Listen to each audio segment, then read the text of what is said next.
Young Japanese are starting to realize what? At this rate, Japan might disappear. This may sound dramatic, but it's already happening. 25-year-old Japanese living alone in Tokyo. I used to fully support immigration because I thought diversity would make the world more interesting.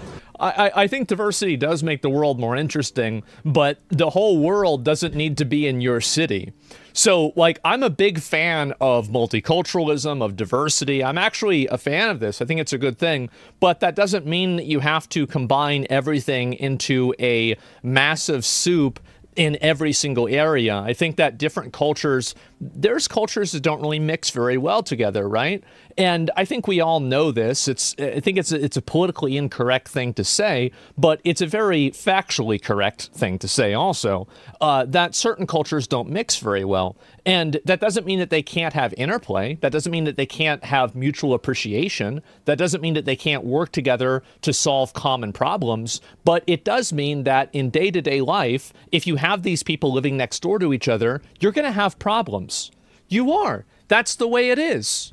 We see my opinions change. Not that I'm against it. And this is what all people are still in this period of time. Like, again, I've always had this viewpoint, and, you know, I probably always will. But I think a lot of people are afraid of being labeled as a racist for being against immigration, especially like large forms of immigration. But I think this is a receding value. I think that in time, people will simply not care, because calling people a racist for being against immigration, I think that this has hit a very large diminishing return.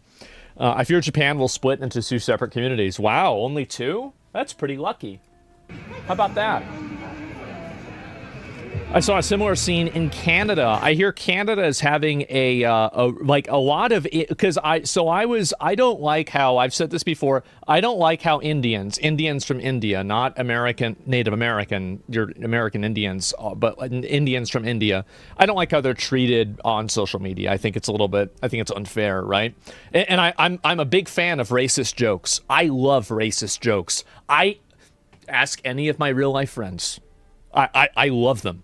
That being said, what I'm not a fan of is the fact that Indians and white people, and to a lesser degree Asians, have this almost permissiveness with allowing racial jokes on their negative, on their behalf negatively, but whenever you're talking about other racial minorities, in some cases, you're not allowed to do them. I think all of it's okay or none of it's okay. That's my viewpoint. Again, I don't like how Indians have been included into that. Yeah, white guilt. Yeah, sure. At their expense. Yeah. And joke and hate is different. I think it's pretty obvious, right? Like, I'm basically a all of the jokes or none of the jokes kind of guy. And if I had to pick, I would go 1,000,000 times out of 1,000,000 with all of the jokes. Yeah, you're going to get a few racist people, but we've got them anyway, and the jokes aren't allowed to begin with, so clearly it hasn't stopped anything. And in my opinion, this is my opinion, but in like the 2000s, I feel like a lot of this like racial politics stuff wasn't as front and center as it is now. And this is with Dave Chappelle dressing up as a KKK member. This was with, all kinds of, Rush Hour, Jackie Chan, and was it Chris Tucker, making racist jokes. The entire movie was a racist joke. And everybody was going to see it. Everybody loved it. White people, black people, Asians, Hispanics, everybody loved this movie. How many of you guys watched any of the Rush Hour movies in movie theaters with your parents or by yourself if you're old enough, right? How many of you guys watched one of those movies in movie theaters? The end. All of comedy, all of cinema was building up to the magnum opus, Tropic Thunder. Tropic Thunder was the pinnacle. It was the peak. It was as good as it was going to get. Everything after Tropic Thunder was worse. Everything before Tropic Thunder was worse. That right there, that was the... If we could just crystallize and keep that society, everything in the world would be perfect, okay? So I've never seen Tropic Thunder. Big mistake. Now you should go to jail. So, yeah, people hate immigration because immigrants never assimilate and respect the country. Well, they don't do that because they are being brought in at levels that they don't have to. It's kind of like... So here's a really good parallel to this. Do you guys ever remember back whenever it was like your first day or your first week in middle school or high school, and you probably sat with all the people that you went to middle school or elementary school with, right? So like, you know, it's your first day of middle school, you find all the people that came from like your elementary school and you're sitting and hanging out with them. And then over time you assimilate into the middle school and then you make new friends, etc., right? I think that if you bring in too many people from one group, they stay at that table. This is like maybe kind of a weird metaphor to make, but I think that it's very personal and a lot of people can relate to it, right? I think that's kind of what happens. And so that's really the issue, or you don't. Well, not everybody's, I mean, every person isn't the same. I'm making generalities. So, yeah. And anyway, let's go back. We'll watch this and we'll finish it. I'm going off on another fucking tangent. I apologize. European. See, now I don't want my dad to call me to tell me, move on, stuff. He would always complain, just play the fucking video. And he would always, this is the thing, he would always say, Hassan plays videos and he doesn't talk at all. And then you play videos and you can't stop fucking talking. What is wrong with you? Why can't you guys just be in the middle? European and Asian exchange students sap differently. Of course they do. Europeans debated politics and society, while Asians just exchanged small talk and laughed. If things stay the same, Japan will turn to two divided societies, Japanese and foreigners. Politicians in Japan who can't speak English... Wait a second. Can't speak English well? Well, yeah, of course. Language is the tool, so maybe it's okay to not speak it perfectly. But aren't we too naive, too sheltered to face the world as we are now? Well, I don't think that Japanese politicians need to learn another fucking language. If you are in Japan, and you are a Japanese, you're living in Japan, you need to learn Japanese. Okay? They don't need to make everything in English for you. Now, it might be convenient for tourism, etc., and I understand that. But that being said, no. It's the same thing I said here in the U.S. You come to the United fucking States, you gotta speak fucking English, all right? Like, that's the way it is. And so you go to France, you better fucking speak French. You go to, you know, I don't know, India, speak fucking, is it Indian, Hindu? I'm not really sure what the language is, but it's not fucking American, I'll tell you that. And so you go anywhere, you know, you go to Brazil, you speak Portuguese. That's the way it is. Meanwhile, some foreigners wait, was that Johnny Somali? What was that, like 3 frames, bro? Like 3 frames, I saw his fucking ass. Some foreigners cause trouble in Japan. They do, and y'all made a mistake. See, Korea is based. See, if Korea was really based, I haven't talked about this for a while, so I gotta remind you guys of my great idea. I think the way to bring North Korea into the global economy and to make them a country and to de-radicalize them is to make them the world's prison. And we have Kim Jong-un, and we send everybody who's a problem to North Korea. And so we send Johnny Somali to North Korea. The guy that, you know, went and tried to shoot fucking Charlie Kirk, North Korea. Everybody that's a problem in the entire world goes to North Korea. And that way, it's like the country's already a fucking prison. You might as well make some money off of it, right?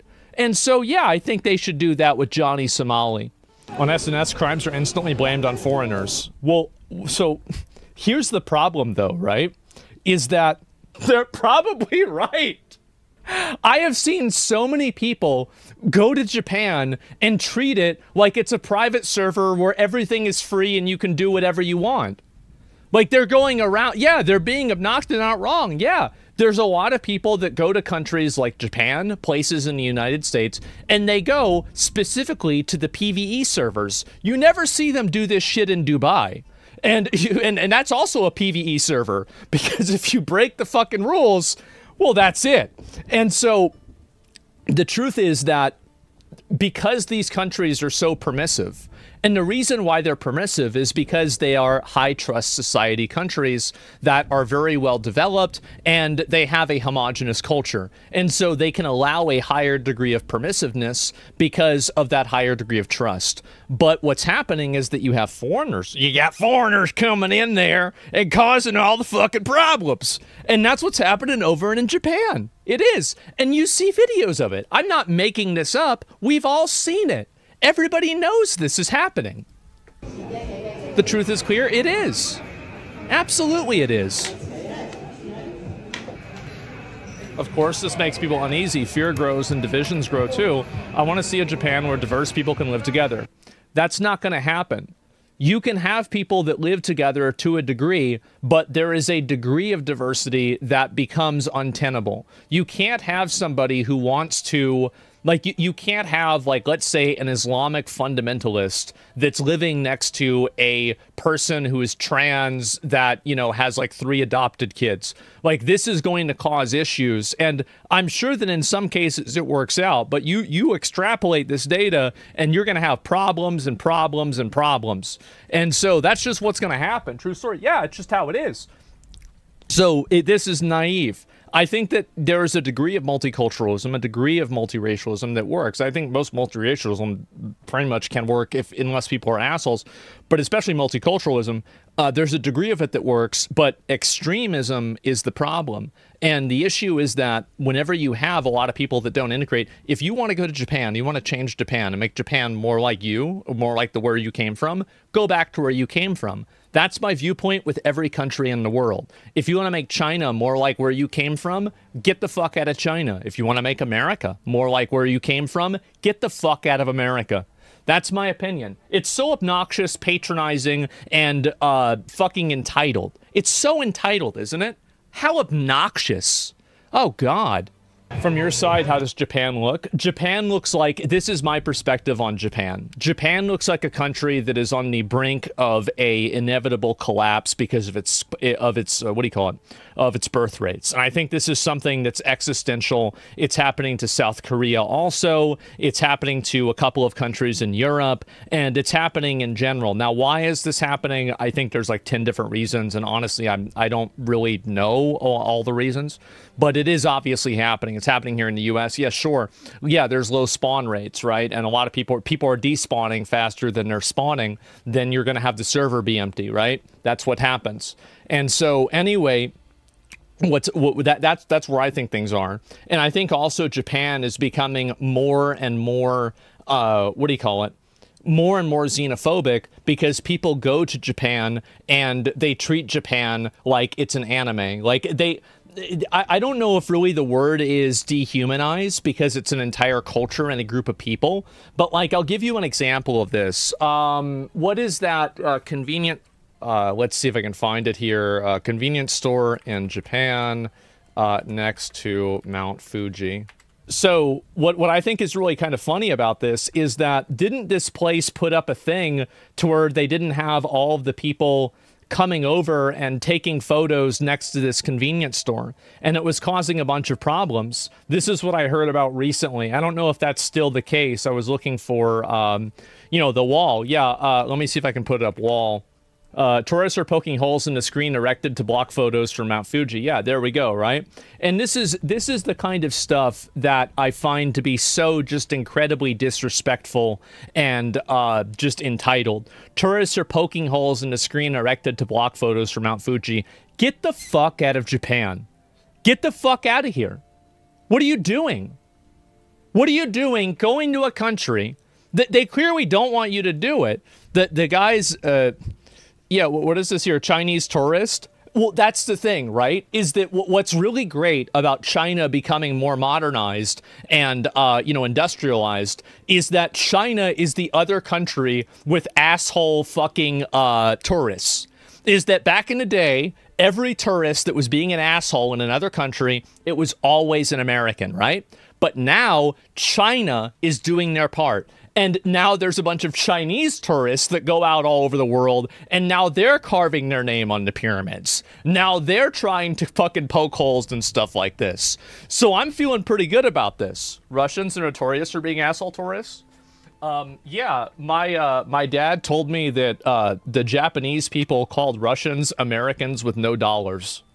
This is back because my dad visited Japan for like the World Fair in like the fucking 60s or like late 60s, early 70s because he was in Vietnam. And so, yeah, he told me about that. But yeah, that's pretty much where things are right now.